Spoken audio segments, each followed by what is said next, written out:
راځو ملګرو خپل نوي درس ته. په دې درس کې موږ او تاسې په ډیسکټاپ باندې شی کلیک کوو.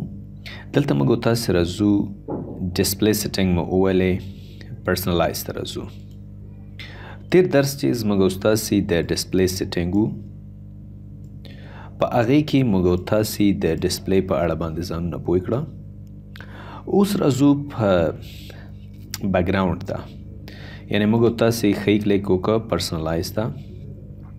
پرسنلایز کې لومړی خبره چې ده هغه د دې ډیسکټاپ د دې تصویر بدلول دي یا د دې بیکګراوند تبدیلول دي. که موږ راشو دلته درې برخې موږ لرو، یو پکچر، سالډ کلر او سلاید شو. که زه پکچر انتخاب کم، نارمل هغه 15 تصویران دلته موجود دي چې ما اوس څنګه کړي دي، خپل سکرین ته مې راوستی دي. هغه تصویران بدلته وي.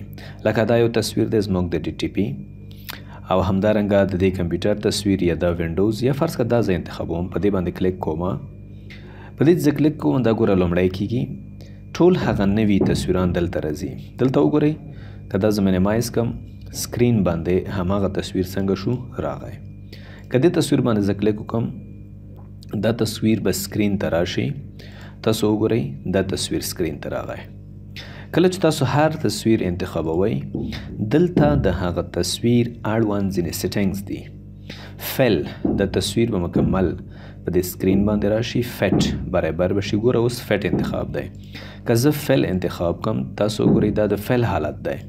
او که زه بیرته دلته راشم ورته انتخاب کم فټ، نو زما تصویر په دې سکرین باندې څنګه شو برابر شو.